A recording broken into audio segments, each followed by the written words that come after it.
Tabiat buruk George, anak bos roti, dibongkar orang tuanya, ingin cepat diproses hukum. Pihak pemilik toko roti Linda Yes akhirnya muncul buka suara terkait kasus George Sugama Halim, anak bos toko roti yang menganiaya pegawai toko roti di Cakung, Jawa Timur. Pihak keluarga mengurai klarifikasi terkait perangai buruk pelaku. Ternyata George Sugama Halim bukan baru satu kali ini saja bertindak kasar hingga melukai orang lain. Lewat Instagram Linda Yes, Kelapa Gading 23, Senin, 16 Desember 2024, keluarga mengaku George Sugama Halim bahkan pernah mencelakai orang tua dan kakaknya hingga terluka parah.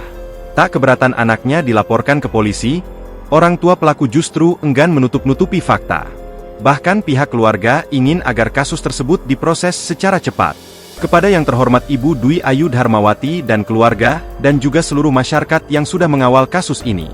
Perihal mengenai kasus yang telah terjadi yang melibatkan George Sugama Halim, kami dengan sesungguhnya Linda Yes di sini meminta maaf sebesar-besarnya atas kejadian yang telah menimpa saudari, dan menyatakan bahwa kami akan mendukung penuh masalah hukum yang telah terjadi di tempat kami untuk dapat diproses secepat-cepatnya.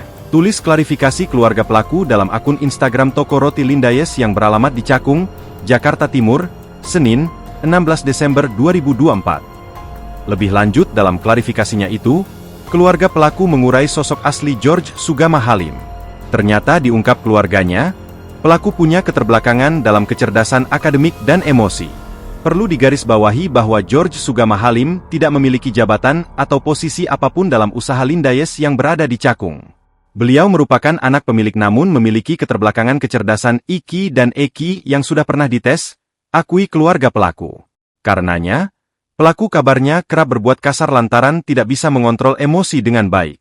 Dalam klarifikasi tersebut, keluarga bahkan menyebut George Sugama Halim pernah mencelakai keluarganya sendiri. Ibu pelaku, Linda, disebut-sebut pernah mengalami luka parah akibat dibanting George Sugama Halim. Pun dengan kakak pelaku yang juga pernah kepalanya bocor lantaran perangai buruk pelaku. Bahkan bukan hanya terjadi kepada saudari melainkan terjadi juga kepada pemilik dan saudaranya. Pemilik wanita pernah mengalami patah tulang lengan dan memar akibat dibanting oleh pelaku. Dan adik laki-laki pelaku pernah mengalami luka di kepala yang juga Anda alami. Namun adalah sulitnya bagi seorang ibu, sejelek-jeleknya anaknya untuk diproses hukum karena kasih sayang seorang ibu walaupun ia yang menjadi korban sekalipun, pungkas keluarga pelaku. Download Tribun X sekarang, menghadirkan lokal menjadi Indonesia.